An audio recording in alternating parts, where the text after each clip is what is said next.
Bill O'Reilly here. Welcome to the No Spin News, Wednesday, September 28, 2022. Stand up for your country. The economy continues to dominate politics in America. All of us are getting hit one way or the other. That's apparent, self-evident, as they say. And what is the mystery is why Democrats are polling so well up to the midterm elections. Now, the polls may be phony. Many of them are. I always say I trust Trafalgar and Rasmussen based upon their past results, not anything. I don't know them or anything like that, but you know, I am a guy who's fact-based. If I see somebody is accurate, then I pay attention. But anyway, the economy is the big thing. But second to that, second to it, isn't the border, it isn't violent crime. There are elements of both in the second one. It's the decline of American culture, the decline of our culture, and that is the subject of this evening's Talking Points memo.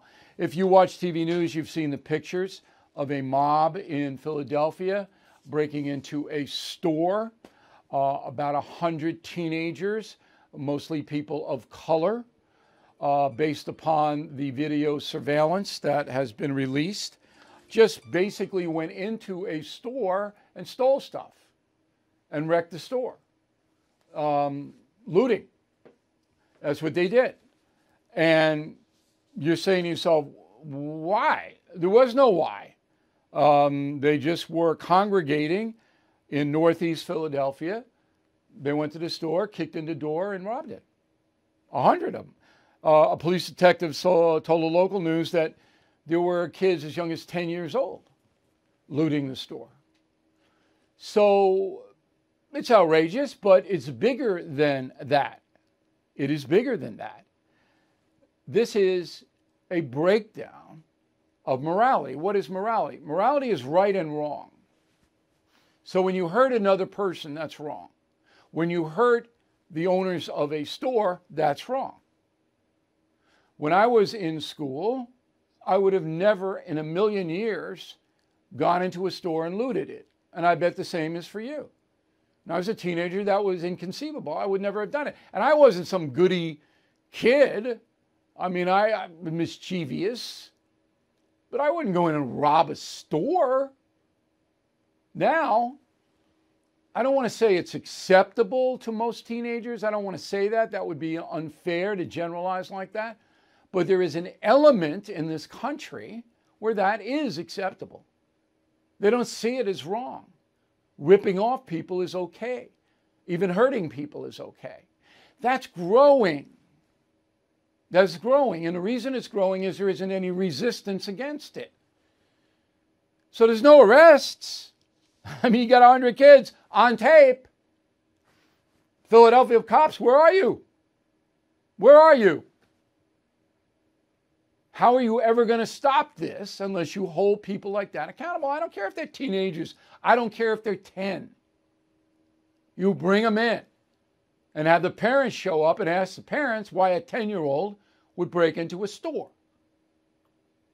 If you don't, then you're going to have more of this. Probably have more of it anyway. So the breakdown in our social structure, the absence of right and wrong in many precincts, is leading to death, violence. It's murdering, literally murdering our culture. And if you speak out against it, then you get attacked. So you're a racist. If you point out that most of the kids who went into the store by the surveillance video are African American. So you say that, you're racist. Did Philly media report that? No. They saw it with their own eyes and wouldn't report it. Now, does it matter? Only to the extent of accuracy and the fact of the matter. It's not a bigger picture. You can't say all black kids are bad or all black parents are derelict. That would be brutally unfair. And I would never do that. But there is a reason in this neighborhood in Northeast Philadelphia that happened. So let's find out what the damn reason is. Everybody knows there are derelict parents in this country all over the place. Everybody knows it. There are more bad parents in the United States of America today than at any other time in history. We all know the public schools. Many of them completely abdicate their authority of teaching kids morals, right from wrong. They don't do it because they're afraid that somebody may come in, oh, what are you, the morality police? What are you? Come on. Come on. Get a civics course up and running. Get a criminal justice course up and running. So the combination of terrible parents and an irresponsible public school system leads to the kids going into the store, which leads to a collapse of our society because these kids are going to be adults. You think they're going to magically change their point of view? Oh, yeah. Some kids wise up. Some kids say, I made a mistake. But there's a pattern of behavior going on here. We saw it after the George Floyd riots, which were condoned, by the way, by the corrupt corporate media. We saw it. Oh, yeah, that was injustice with George Floyd, and it was. So now we can go burn down a store. Or we can run over somebody with a car. That condemned widely by the media? Was not. Was not. Public schools teaching their kids, hey, rioting, no. It's not what we do here. No, they don't. So our culture, American culture, the way we used to be, raised in a climate of this is right and this is wrong, vanishing. And it's being replaced by anarchy. That we don't do whatever we want to do. I see it in New York City, 20 miles away from where I am right now. You have got on the street thousands, literally thousands of people who will hurt you for no reason. And very few of them are punished. And so they hurt people over and over and over again. And the governor who presides over all of this in New York State Hochul may win re-election. If you vote for her or anyone like her in LA, in Chicago, you are voting for more violence. You are saying, I want more violence. I want more people hurt. Because the Hochuls of the world, the progressive left, isn't going to stop it. They justify it by historical injustice. And that is the memo. Horrible. President Biden is another guy who doesn't condemn anything. Nothing. We'll put more money in. We'll spend more money. That's what we'll do. So he did three things today, Biden. At 10 a.m. he had a conference on hunger. Okay, so what this is food insecurity. The Biden administration has doubled food stamps. That's the solution to everything. More money, more spending, more money, more spending. At 11 a.m., it is Disability Pride Month. Okay, disabled Americans should be taken care of, should be protected. No problem. 7 p.m., he participated in the Democratic Governors Association reception. I hope Kathy Hochul's there. Maybe Hochul and Biden get a selfie together. Okay? As the governor of New York. And Pritzker, too. Pritzker can get into that selfie. You got three of them. And maybe Newsom will get four of them. All four line up. Hey, we want more violence. And the president likes it. We want more violence. That's what we stand for. Sorry to be cynical, but it's true. Okay, so on September 7th of this month, there was a letter written to me about President Biden's forgiveness of student loans. Roll the tape. Tuan Nguyen, Liberty Township, Ohio. Bill, do you think there will be legal action about the Biden student loan forgiveness program? Yes. It's very flimsy what he did, and I believe that there will be lawsuits against it. Presto, the lawsuit against it. The Pacific Legal Foundation, a libertarian public interest law firm, has filed suit in Sacramento, California against the Biden administration, saying, quote, that the president's decision to cancel student loan for some borrowers is illegal because only Congress has the power of the purse and did not approve it. Got a chance. Got a chance. Homeowners beware. You could be the victim of home title theft and not know. A cyber thief may have already forged his name onto the title of your home. Please go to HomeTitleLock.com. Enter your address for your free, no obligation, home title scan and discover if a cyber thief is already camping out on your home's title. The title to your home is the only document that proves you own it. Once a thief forges your title, he can take out loans on your home or forge your name stating he's the new owner. So please make sure your home's title is securely in your name. Go to HomeTitleLock.com, use the promo code RADIO, enter your address for your free, no obligation home title scam.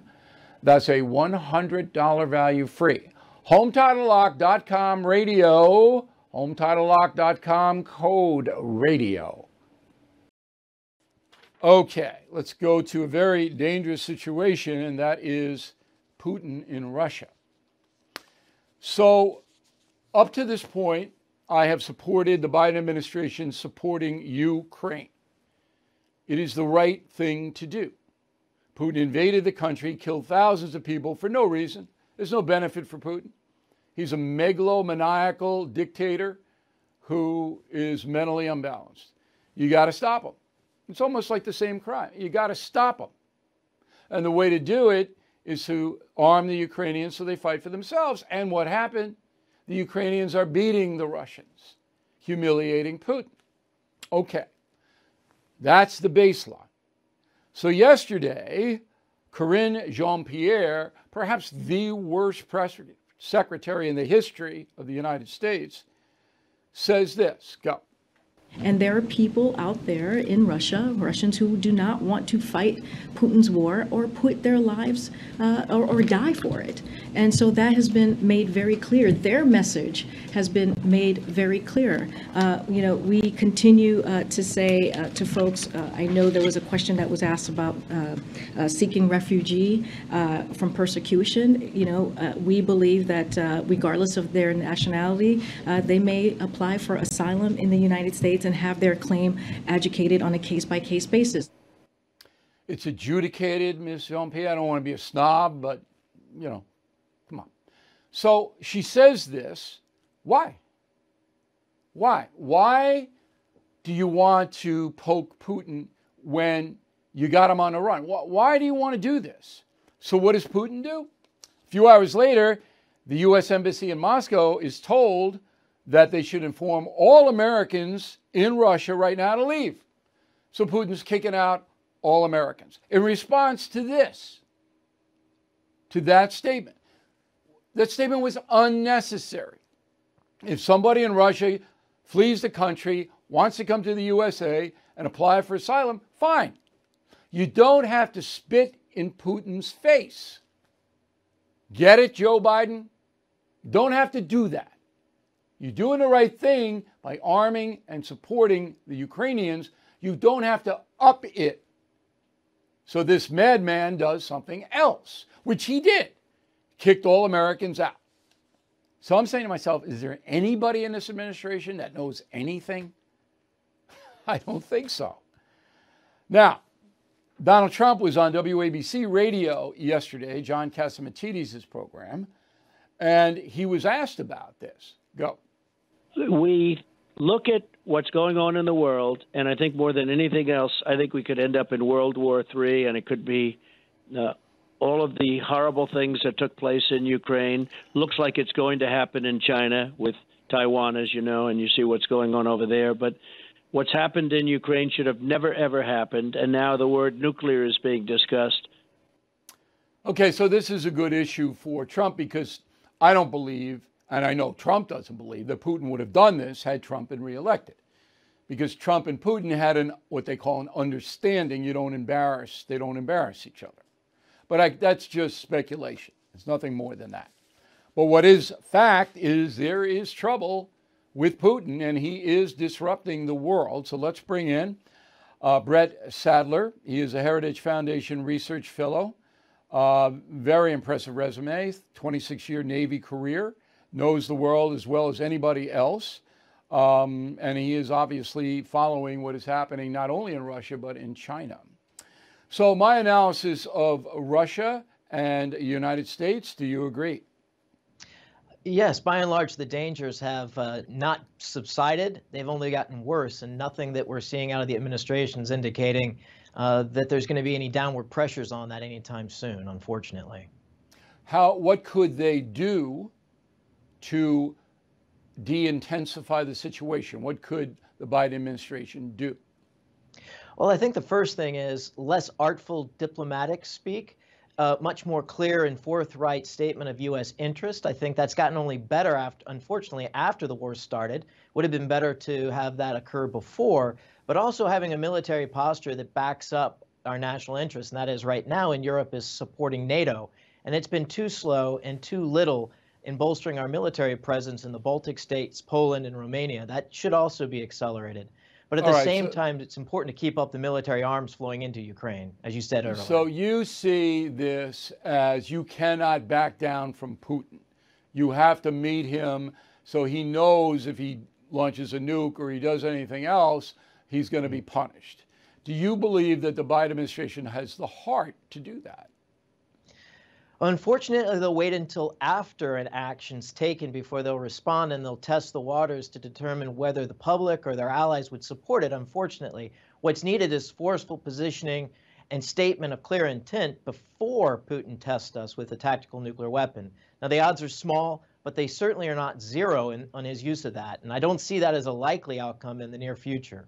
Why? Putin looks like he's a madman now. He looks like he's lost all control of the situation. I think he is losing control of the situation. I wouldn't necessarily characterize him as a madman. He is extremely calculating, but he's proven himself to be incompetent, taking near-term risk for long-term no payoff. And it's putting Russians and Russia in a very bad position that I don't see them getting out of from in the next few years. That being said, there's no reason to paint him into a corner unnecessarily. He can still, and the Russian people can still basically pull themselves out of the situation they're in. Doesn't seem like he has any inclination to do that, and I don't know why. I didn't even think he was going to invade Ukraine. I didn't think that he would disrupt his whole country the way he has, for, as you said, for what? Nothing.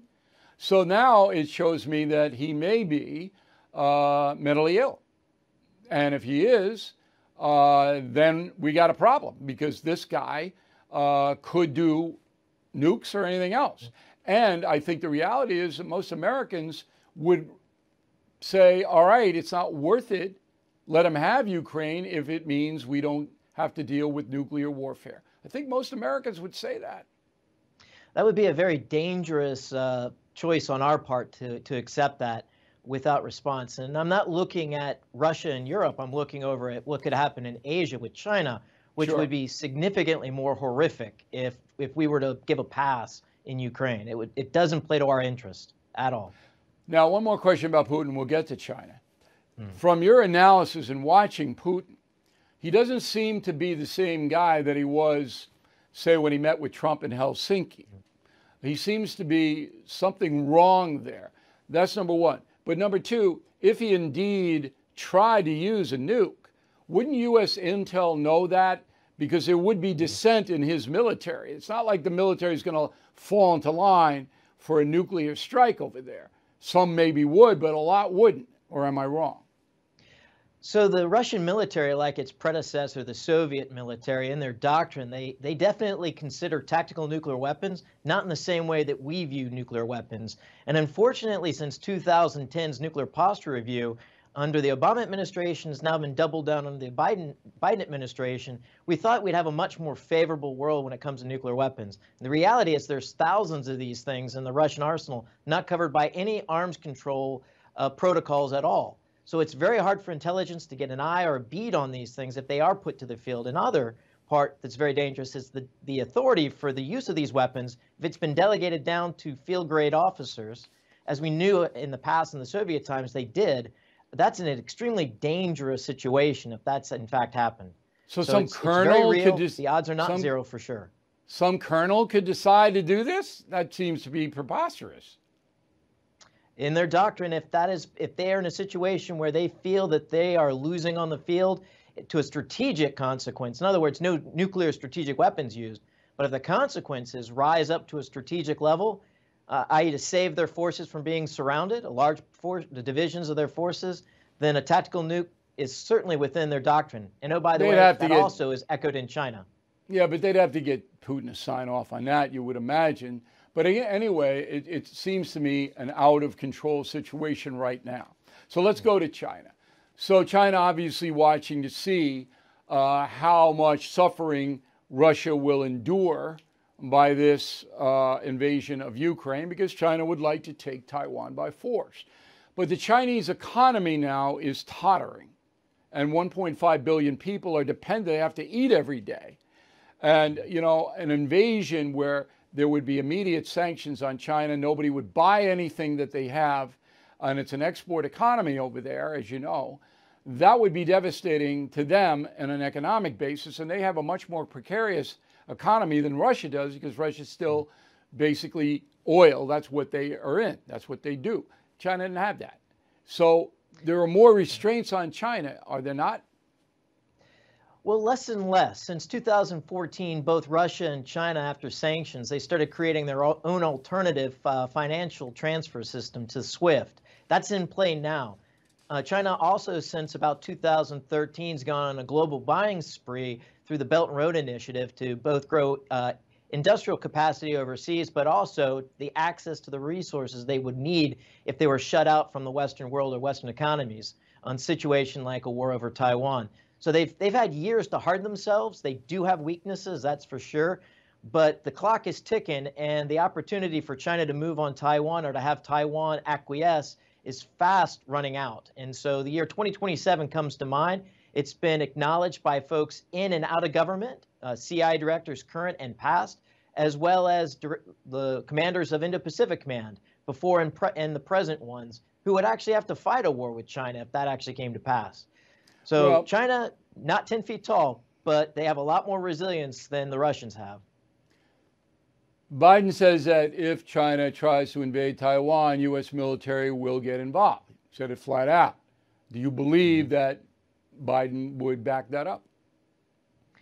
I think so. How he does it and how effective, that's a different question. The sad part of it is that, you know, it'd be better to have a military posture to signal what our interests are. That's not necessarily clear. It's better than it has been in the last year or so. So it's gotten better. But, you know, that Teddy Roosevelt's old saying, you know, speak softly and carry a big stick. That's the language and the military posture that the Chinese communists would understand. And it would be far better to have a much more stronger military presence in the Western Pacific, showing the Chinese where our interests really are, rather than just artful diplomatic language.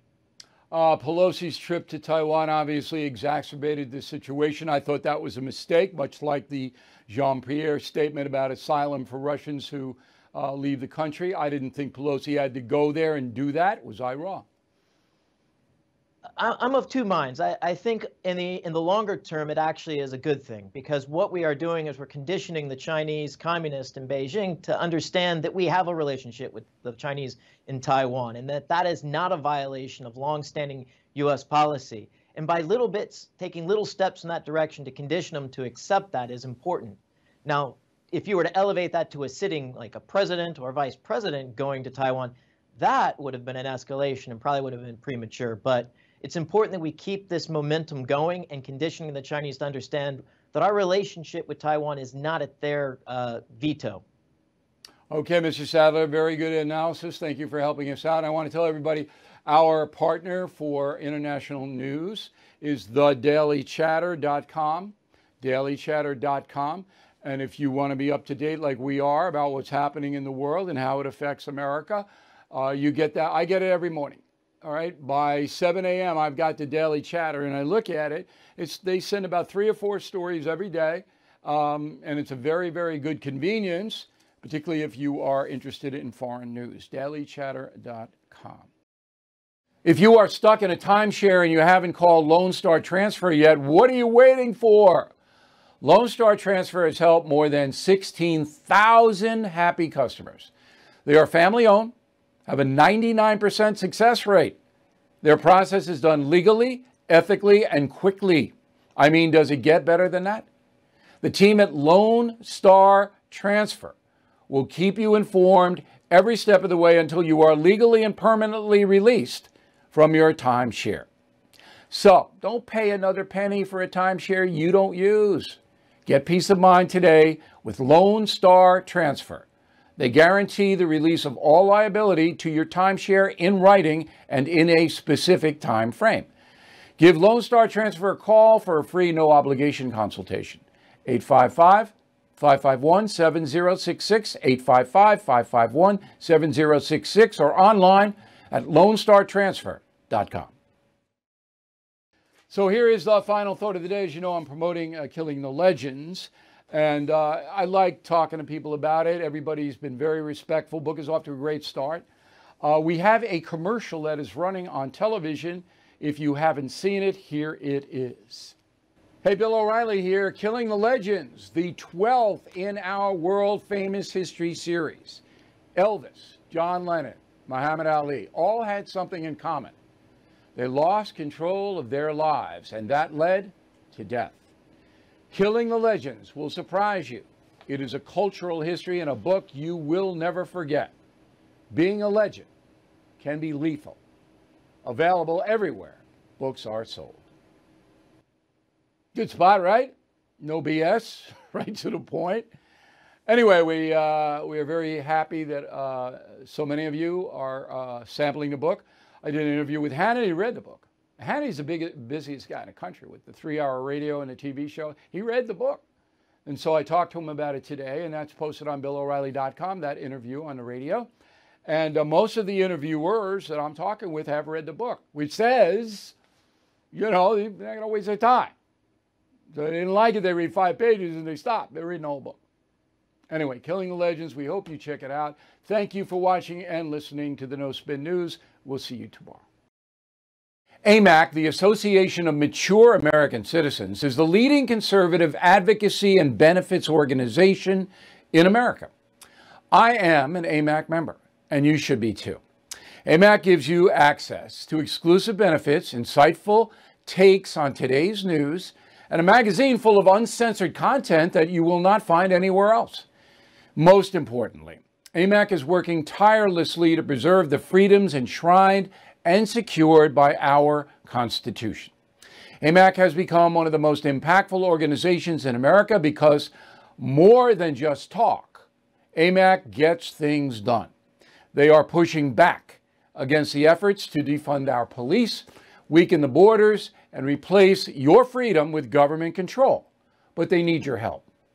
Stand with me and more than 2 million patriots and join AMAC today at amac.us. That's amac.us. amac.us, and tell them O'Reilly sent you.